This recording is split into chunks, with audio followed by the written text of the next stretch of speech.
Hi, we're Marty and Avrum, the food guys. You probably know us from days gone by. We did 20 years ago. 20 years ago, we did 10 years of radio. We had 3 or 4 television shows, and it was a great ride. And we figure, what the heck? Let's relive it. Let's do it again. Let's try something new. Before we're dead, yeah. Hopefully you don't die on the show.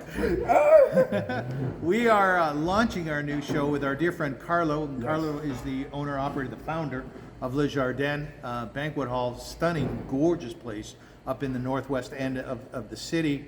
And hopefully you've watched some of our videos as well. There is so much involved in ensuring that when you create a celebration for somebody, that you do it well, because the last thing you want is for a terrible mistake to happen, right? Yes. Now it all starts really upstairs in the office, then it works its way down to the kitchen. Right. Now Marty and I did a walkthrough of your kitchen. It is unbelievable. You have 4 of them, right? Yes, yes. So Wow. we have our main hot kitchen that serves the west wing where we're in. We have our east wing, which serves the east side of the banquet hall, east wing kitchen. And in the basement, we have our bakery department and our cold prep department, as well as we have our kosher kitchen, and everything sort of has to work all together. So we make everything from scratch. We bottle our own water, run it through distillers, run it through Your own water? You bring in your water? We distill them, we do, and we bottle, and we do it, and I trust it way better than anything. We do all our own baked goods. I know, but I want to do everything as I don't trust anybody. We buy the big wheels of cheese. I'm sorry, suppliers, I don't trust you. If you're going to bring me real grated cheese, Parmigiano Reggiano, if that's what I'm ordering, I want to see it. That's what we say. Right?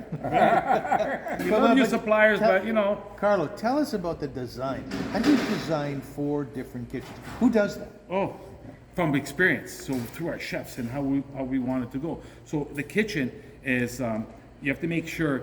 So stations, for example, if you're running multiple events, you have to be careful when they come in to get their food. They get in it for the right event. They're not going to the wrong. That's happened. Yeah, that's right. So we Has have that ever happened? Oh my gosh! Like you don't want bacon at a kosher wedding. Right, exactly. So we have to make sure. Yeah, oh, we got the mashkia there, making sure it's going to the. Making sure of that. No problem. And then, so we actually have sort of like a kitchen controller, like the guy watching, making sure that everyone's going to the right place, and then we have rationale, so you can slightly pre-cook everything, put it in a rationale, and it comes out amazing. The beauty about a rationale is when people are doing speeches, they have an itinerary. They say they're going to talk that long. Never happens. Never happened. And then food's gonna get hotter, and what? What do we do? Take it out? Yeah, that's right. What do you do? What do you do? Yeah. Keep it out cold and okay, sorry, you finished your speeches, that's great. You're gonna have to wait 20 minutes. We're gonna have to eat it up for you now. Yeah. Or this, but these rationales. That's right? an oven, a There, a rationale. rationale is an oven that you can put a filet mignon in there rare, keep it for 2 hours, and it'll stay warm and come out still rare. So they can keep talking and stuff. The food comes out amazing. Comes out with a hot plate, just beautiful. And so everything is controlled in there. There's people double checking.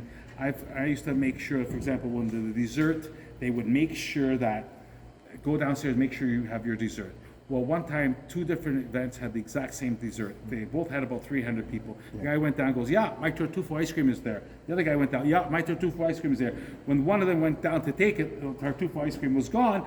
They didn't make it for both events. They made a mistake, but they both, maitre d's went down and confirmed that their ice cream was there. So what happened? Last minute, we had to run out and get some. And well, we actually had extra in the kitchen from the day for the next day, and we did it right away.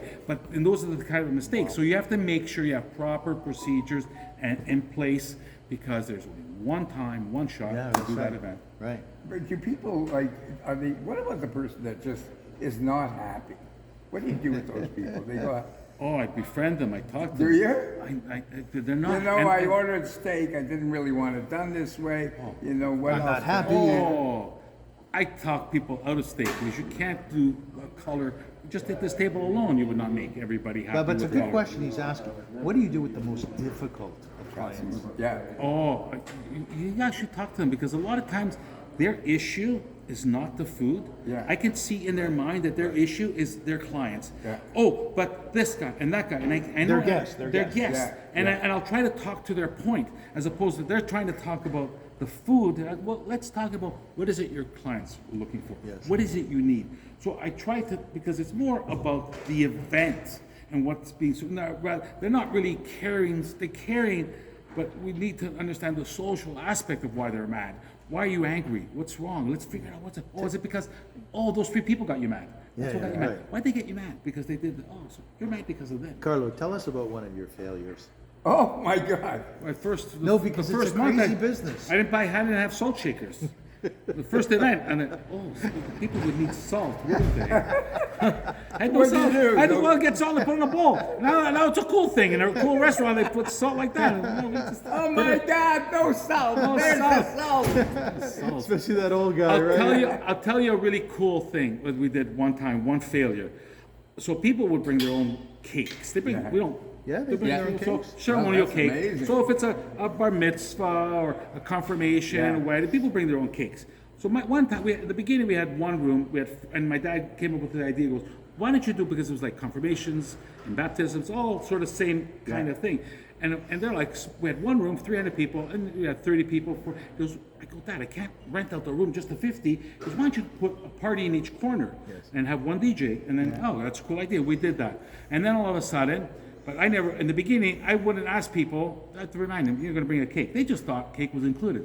They're novice. They don't know. Yeah. They wouldn't I know. didn't know. Yeah.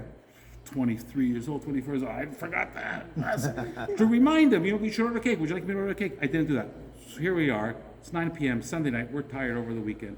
Well, 20 years ago, maitre d' comes in. He goes, "People are asking for the cake." And I went downstairs. There's no cakes. Well, they didn't The order a cake. cake. Oh my They didn't God. order a cake The for cake. me. There's no cake. They didn't order a Where's cake. the cake? Where's the cake? So I want a exactly. cake. So what did I do? I said, "Oh my God! Okay, let me think.